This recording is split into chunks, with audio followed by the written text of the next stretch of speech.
Would you like me to relay your message?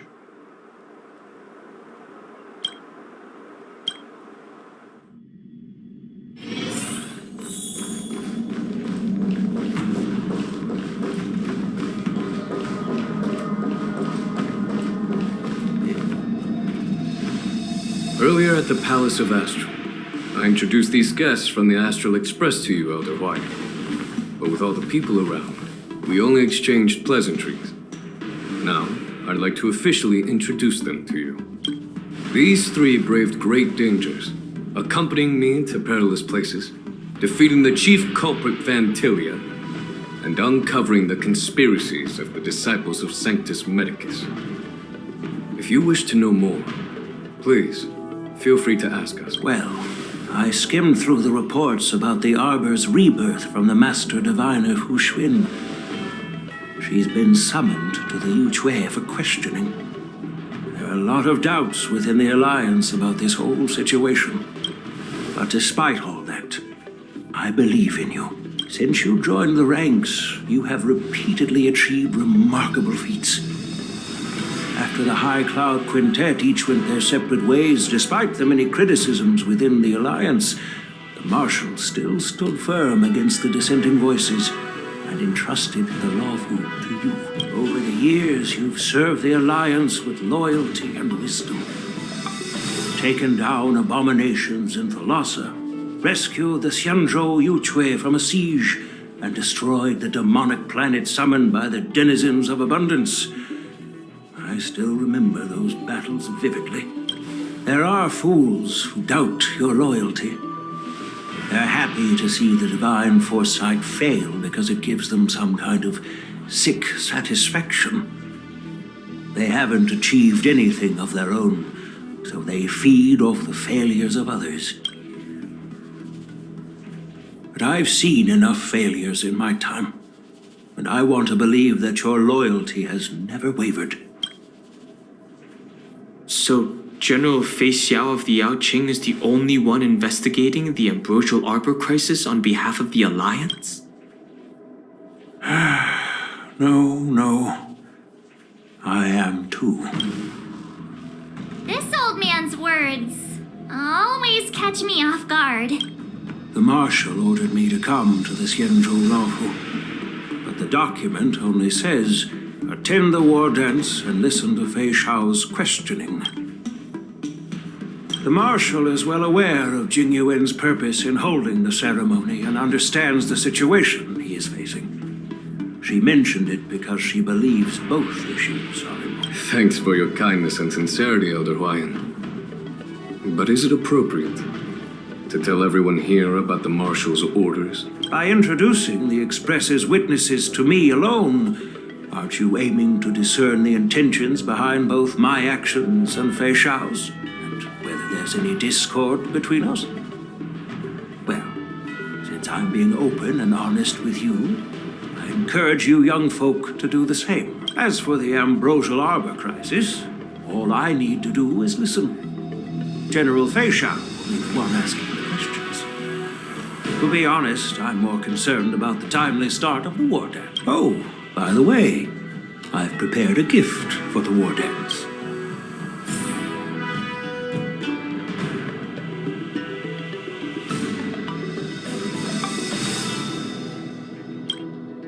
Yes, it's this case right here.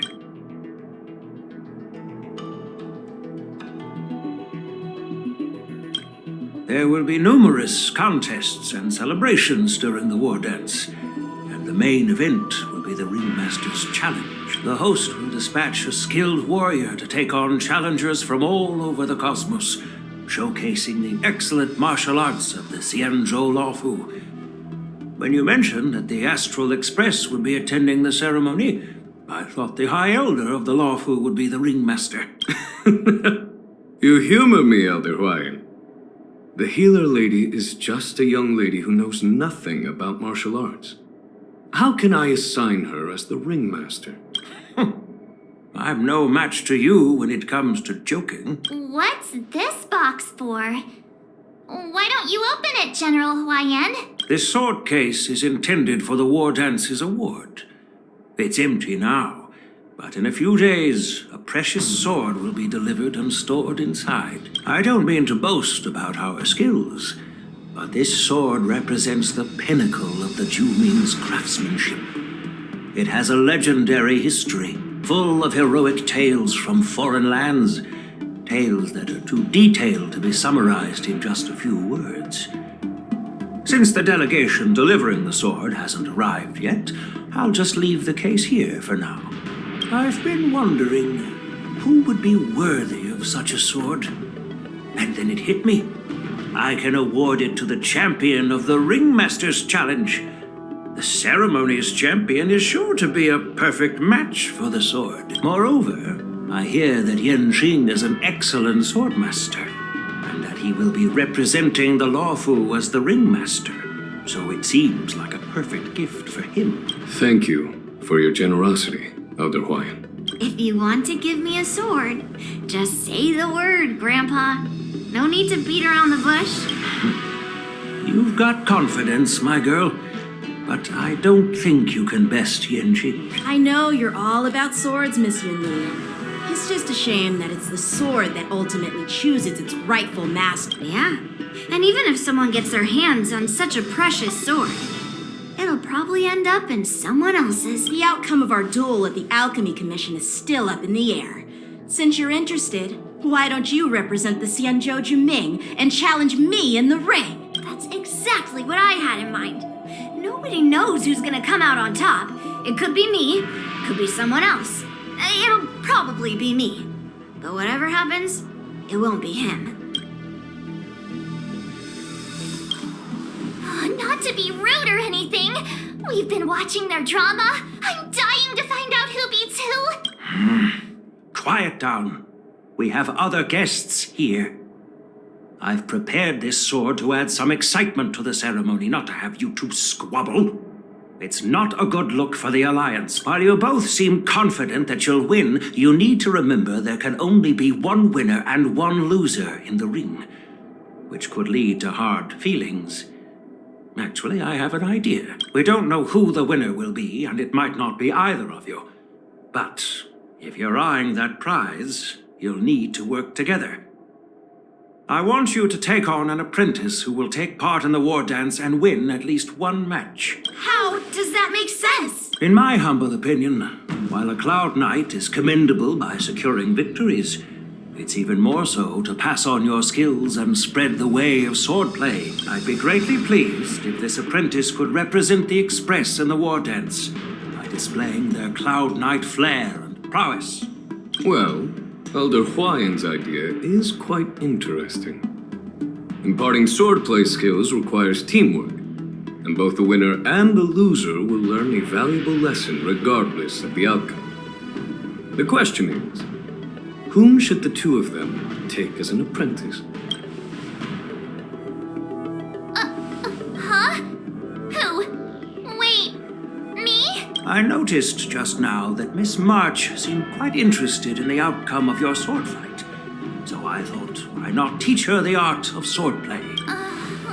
Wait, are you serious, General? Why am I being dragged into this all of a sudden? I've never practiced swordplay before. I'm a total newbie. You really think I can learn it? Well, you'll probably realize I have no hope and give up on me. And that'd be so embarrassing. Things are already complicated enough as they are. He strikes like lightning. Does Mr. Don Hong really need anyone's guidance? As for Miss March, she's like a piece of jade in the rough, just waiting to be shaped. I appreciate your kind words, General Huayan. But won't teaching me swordplay be a waste of Yanqing and Yunli's time? They should be preparing for the ceremony. Plus, I heard that each swordmaster has their own special moves. What if they let something slip while teaching me? If everyone knows each other's tactics, won't that make it hard to catch people off guard during the war dance? That's considerate of you, March 7th. But don't worry. It'll take you at least a decade of hard training before you can even start learning special moves. No need to freak out. A few Juming swordplay tricks will mean you'll be more than equipped. Really? Looks like March's curiosity has been piqued. The whole point is to know each other's moves. Defeating your opponent in just one move? How boring would that be? Plus, what really decides a swordsman's fate isn't some special move. It's the solid fundamentals. So Miss Yunli has already agreed. What do you say, Yang Qing? General, I haven't graduated yet. How can I be qualified to teach swordplay to others? So you're admitting your defeat, huh? If you're not even confident to teach, why don't you let me be the ringmaster instead? Yang Qing, teaching an apprentice is also a way of honing your own skills and gaining insights. You've been an apprentice for years. It's about time you looked at swordplay from another perspective. I see, General. Then count me in. Now that Yang Qing has agreed too, it all comes down to Miss March giving her nod. It's up to you to make the final decision, March.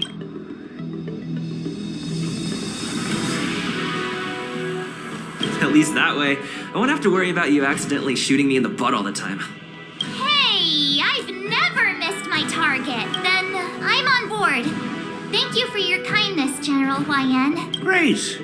Starting tomorrow, Yanqing and Yunli will teach you the basics of the Cloud Knight's swordplay. Yunli and I will head out and purchase some sword practice equipment for Miss March. Think of it as a little initiation gift. You're too kind. Wait, you're giving me a gift? Shouldn't it be the other way around?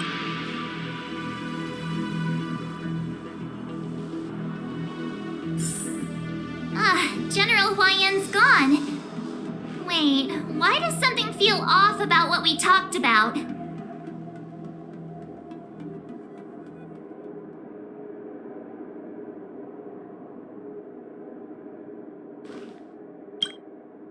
I think we strayed off topic. How did things even get to this point? Yeah, I brought you here because the General said he had some important matters to discuss. But how in the world did Yun Li and I suddenly become Miss March's swordplay mentors? Because General Huayan wants us to stick around on the Lo Fu for some time. But from his point of view, we're no different from all the other tourists who may leave at any time. Since the crew's actions were mentioned in the Lo Fu's operations log were given to the Alliance, he probably wants to see firsthand if we're as capable as the report claims, or if we're just some made-up excuse to save face, and he wants to see it for himself during the war dance, which is why he even dragged Yun Li into this. What began as a simple contest between two sword masters has now evolved into you two collaborating to mentor March. Elder Huayan is still that tricky general who likes to give everyone a headache. My apologies. Truth be told, I invited all of you to the ceremony because I wished for you to act as my witnesses. Now, I apologize for not disclosing this information earlier. In the coming weeks, I'll also invite all of you to a meeting with General Fei Xiao, where you may need to answer her questions and clear up any doubts she might have. So please, be prepared for the meeting. Don't worry, General. No matter what happens, I'm prepared to stay here as the Express's witness and answer any questions. Thank you, everyone. General, I know there isn't much I can do to share your burden, but... As the lawful ringmaster, I won't let anyone defeat me in the war dance. I know.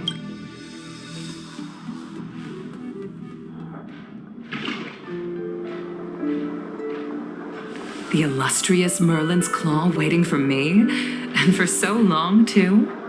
It's quite an honor. It's been a while, General Fei Xiao. It's been 30 years since we last saw each other. Right, Yukong? Yes. Back then, you were the vanguard of the Yao Qing's Verdant Knights, and I was a pilot of the Lo Fu's Rainbow Orbit Fleet. Who would have thought that upon meeting again, you'd be a general, and I'd have given up flying. Really does feel like a lifetime ago. Well, I wouldn't say I haven't seen you in 30 years. After all, your great victories are announced through the Yellow Bell resonance system every day. So I'm well aware of your great feats. How's your health holding up? Still stable, I suppose. Do you still remember the medic who saved me in battle? That healer with the odd name and peculiar temperament. What was his name again? Was it Pichu? Or Kachio? Jiao Cho. He's been my retainer and personal healer, delegated by the Alchemy Commission from the Xianzhou Yaoqing. Over the years, he's dedicated himself to managing my condition. It's thanks to him that I'm still in good health today. Given my background, I'm happy to have made it this far. I'm relieved to know that you're safe and sound. Well then, since you and Elder Huayan are here, I imagine you must have received orders from the Marshal as your friend. May I ask how the Alliance intends to punish the General of the Lawfu? The Arbor's rebirth has frightened the elders who lurk behind the scenes. They fear the resurgence of abominations, much like what happened 30 years ago. Although the report from the Lawfu explained all the details, we don't know if the Ruin Legion really invaded, or how exactly the Stellaron Hunters and the Astral Express became involved. This puzzle has many missing pieces. As you know, the fugitive Jing Liu, who mysteriously disappeared many years ago, has resurfaced. This time, she has brought along an outworlder and a coffin, claiming to offer the Marshal a method to fight against the Eons. The Lawfu Preceptor has also leveled accusations against Jing Yuan for neglecting the Alliance's principles. She asserts that Jing Yuan enabled the exiled Imbibitor Lunae to re-enter the Lawfu, thereby unlocking the lunarescent depths within Scale Gorge Waterscape, which in turn disrupted the Vidyadhara's dutiful watch over the Ambrosial Arbor. It is for these reasons that I have come here to the Lawfu today. Well, duty calls. Perhaps I shouldn't have mentioned all of this to an uninvolved person, but since we once fought together, I didn't want to keep you in the dark. Perhaps pretending you didn't hear any of this would be for the best. I understand. I'm sorry. I was out of line. I know I shouldn't be defending General Jing Yuan right now, but...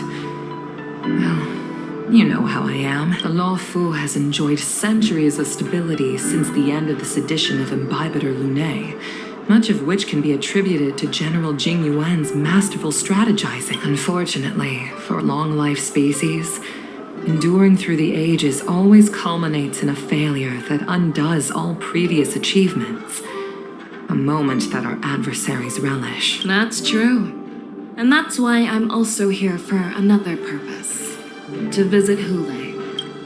Hule? You mean that Hule? The Borisin warhead? The same Hule who has been imprisoned in the Shackling prison for over 7 centuries? The nemesis of the Foxians who will never be forgiven and shall be imprisoned until the end of the cosmos. I can't quite remember the exact wording, but yes, the very same Hule. Usually, only emissaries from the Xianzhou Yaoqing Skyfaring Commission visit him once every century. Why do you have to visit him now, of all times? The Foxians and the Alliance made a pact to combat the abominations, aiming to achieve justice and free their kin. That werewolf monster is to be forever imprisoned in the dark recesses of the Shackling prison, facing unending retribution. Given the situation on the Lawfu, those on the Yaoqing are concerned about Hule's imprisonment. I'm afraid that the routine visit every century is no longer sufficient to ease their concerns. That's why I was sent here, to reassure them. It's all bad news. Well, not everything. There might be a silver lining. Oh, by the way, I found some clues about the thing you asked for. Tell me more. The Verdant Knights followed the route you mentioned and discovered the wreckage of the Whistling Flame ship. Unfortunately, there were no survivors and no cargo. However, someone had already been on the scene before we arrived. Our people? Or someone from the IPC? No, neither.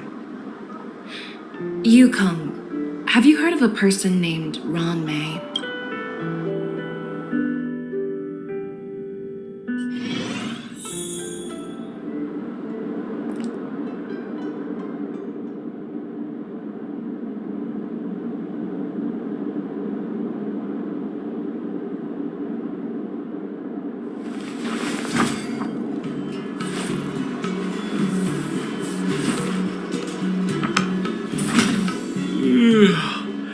I'm still feeling sleepy.